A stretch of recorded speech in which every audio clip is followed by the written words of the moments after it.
Bueno, seguimos conversando con el diputado Saúl Ortega. Saúl, el caso, culminando con este caso, también ha habido detenciones u órdenes de captura contra personas allegadas a la gobernadora Lady Gómez, ¿no? Y me gustaría tu impresión sobre ese hecho, ¿no? Bueno, yo entiendo que las investigaciones pues van a dar, como dice la cadena, de gente, de colaboradores o implicados o que pertenecen a esta banda Los Rastrojos. Y bueno, esperemos que sea la investigación. De verdad que no me gustaría adelantar posición sobre las responsabilidades pues, que hubiese de algunos funcionarios. Vamos a esperar las investigaciones. Pero eso trae una cadena, porque para nadie es un secreto que esta banda tiene todo un conjunto, digamos, de modus operandi en toda la frontera, no solamente Táchira, estamos hablando desde Zulia hasta Pero fíjate, se hasta el critica Amazonas. esa presencia de grupos paramilitares en Venezuela, que por supuesto a mí no me agrada, pero también se ha denunciado, por otro lado, la presencia de guerrilla. Se habla de la presencia del ELN, por ejemplo, involucrado en acciones de tráfico de oro en el estado Bolívar y también en acciones de secuestro, en extorsión, etcétera. Entonces, pareciera que no se tiene la misma disposición de lucha contra grupos armados dependiendo de la orientación. No, yo creo que la responsabilidad del Estado venezolano y en particular de la Fuerza Armada es de mantener la paz de la República y no permitir ningún tipo de grupo armado. Ahora, hay una manipulación política, yo quiero fijar posición sobre eso. Ellos hablan del caso de la FARC, fundamentalmente de Iván Márquez y Santrich. Nosotros, el presidente Hugo Chávez y Nicolás Maduro hicieron los mayores esfuerzos para sentar en la mesa de negociaciones y garantizar la paz en Colombia.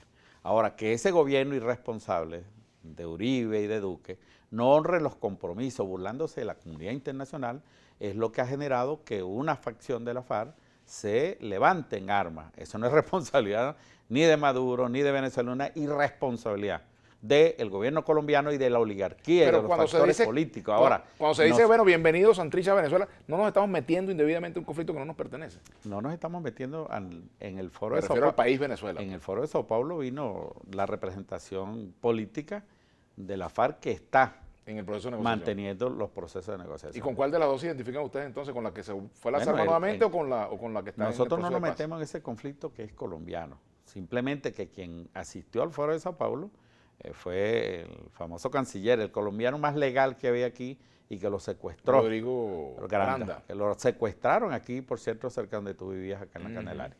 Yo recuerdo ese caso, el caso de Rodrigo Granda, ¿no?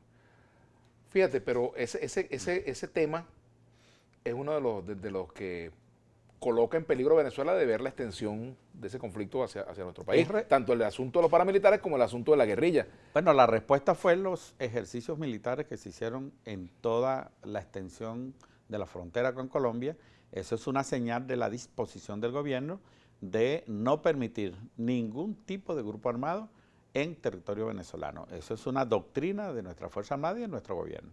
¿Cuántos integrantes del ELN han sido capturados o deportados de Venezuela? Mira, unos cuantos aquí, precisamente en Venezuela, incluso hubo aquí una polémica detención de un militante del ELN, creo que era cantante, ¿no? Tú te debes recordar de ese caso. El cantante, ¿cómo no? Pero sí ha habido detenciones de grupos armados, no se va a permitir ningún tipo de grupo armado. Ahora, nosotros no nos metemos en el debate de lo que son los grupos políticos en Colombia, es un asunto de Colombia. Si fracasa el proceso de negociación entre este factor de la oposición y el gobierno del presidente Maduro, ¿qué viene? ¿Y por qué tenemos que apostar al fracaso, Vladimir? Bueno, porque no es la primera vez que fracasan los diálogos en Venezuela. Bueno, han venido de fracaso en fracaso los procesos de diálogo. Nosotros creemos que si hay la disposición y la voluntad. Yo participé en uno y te puedo decir que lamentablemente no llegó a buen puerto. Bueno, mira. Y los otros tampoco llegaron a buen puerto. Nosotros hemos identificado, y te lo puedo decir, que lamentablemente hay una facción de la oposición que, como dice Sotorroja, no tiene factura nacional. Y cuando ocurre la famosa llamadita de sus amos que están en Washington, o lo hacen desde cualquier embajada, sea la de Colombia o como antes cuando estaban aquí, bueno, definitivamente no tienen posibilidades de tomar decisiones. Lo vimos en los acuerdos de República Dominicana, una vez que estaba listo para la firma, hubo la llamadita y se echaron para atrás, y eso ocurrió en Oslo, en Barbados. Lamentablemente hay un sector de la oposición que no tiene soberanía ni voluntad para tomar decisiones. Sin embargo, la oposición dice que el gobierno se levantó de Oslo, de Barbados, bajo la excusa del tema de las sanciones, etcétera, que ya estaban anunciadas, para no comprometerse, por ejemplo, en avanzar en una solución electoral al conflicto político en Venezuela. No, para nada, por el contrario. De hecho, los temas que estaban en Barbados son los que se acordaron con esta parte de la oposición excluida por ese grupo hegemónico de dirigentes de la oposición. Y esos mismos temas habían sido trabajados, te lo puedo decir con propiedad, porque yo participo allí en lo que es el grupo de Boston. Muchas de esas ideas que se aprobaron aquí, porque eso fue lo que se acordó del grupo de Boston, trabajar en un conjunto de ideas que pudiesen ser elevadas, ¿ok?, a los jefes políticos de los partidos, de tal manera que pudiésemos contribuir a allanar el camino hacia los acuerdos. Ahora, ¿qué ocurre en el caso de Barbados? Habían 50 y pico de puntos, en los cuales 30 habían sido seleccionados como posibles de llegar a negociaciones, y los otros se diferían para ver más adelante si se podían tratar. Y de esos 30, pues se están buscando en qué medida, porque ese es otro tema, en la metodología, hay quienes decían que era todo o nada, y se adoptó pues la necesidad también de buscar acuerdos parciales para ir acercando pues la posibilidad de estos acuerdos en función de la paz y mantener el diálogo político, que debe ser permanente desde el punto de vista de la visión de nuestro gobierno. Ahora, diálogo sin darle a la gente la oportunidad de opinar, de votar para que se resuelva la crisis, quizás no tiene mucho sentido. ¿A qué me refiero? Si, por ejemplo, el PSUV dijo que recogieron, el propio presidente Maduro anunció que recogieron 13 millones de firmas en rechazo a Donald Trump. Eso, yo no sé si eso se puede verificar o no, la autenticidad de esas 13 millones de firmas, y si eso es verdad o no, bueno, no me corresponde, pero es una forma de manifestar la voluntad política. Pero fíjate, si eso si es así, si son ciertas esos 13 millones de firmas, quiere decir que el PSUV no tendría por qué temerle a una consulta popular, preguntarle a la gente, por ejemplo, qué hacer, un referéndum. Preguntarle, ¿quiere usted o no que se quede el presidente Nicolás Maduro? ¿Quiere usted que se hagan o no elecciones generales? ¿Quiere usted o no que se elija la Asamblea Nacional, presidente de la República, gobernadora, etcétera? Cualquier consulta electoral de ese tipo. Si tienen esa fuerza, ¿por qué no le hacen? El PSUV nunca le ha tenido miedo a ningún tipo de consulta más. Si alguien ha promovido elecciones en este país, es esta fuerza política, y tú lo sabes como nunca en la historia política de este país.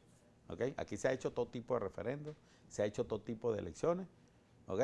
Nosotros las que hemos ganado las hemos reclamado, y las que hemos perdido las hemos reconocido con valentía y con seriedad. Cosa que no ha ocurrido del lado allá. Ellos solo reconocen cuando ganan. Del resto no las han reconocido hasta ahora, y tú lo sabes. Sin embargo, Henry Falcón denunció que en el proceso electoral pasado, del 20 de mayo, le incumplieron los acuerdos en materia de uso de recursos públicos. Bueno, denunció compra de votos. Presentó algunas pruebas. Bueno, el propio presidente Maduro dijo que le iban a dar un bono de no sé cuántos bolívares, no recuerdo cuánto era, a las personas que fueran a votar.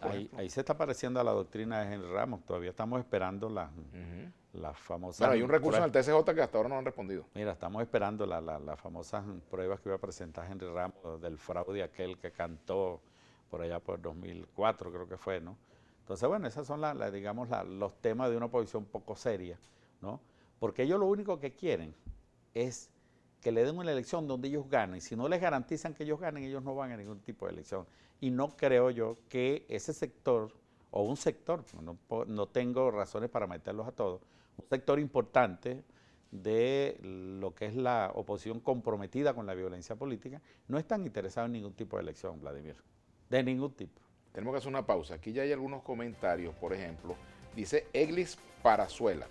Saúl, venga Bolívar a la Paraguay el 88 para que vea la connivencia de la Guardia y la guerrilla y parten la cochina. Bueno, vamos a hacer una pausa y ya venimos con Saúl Ortega.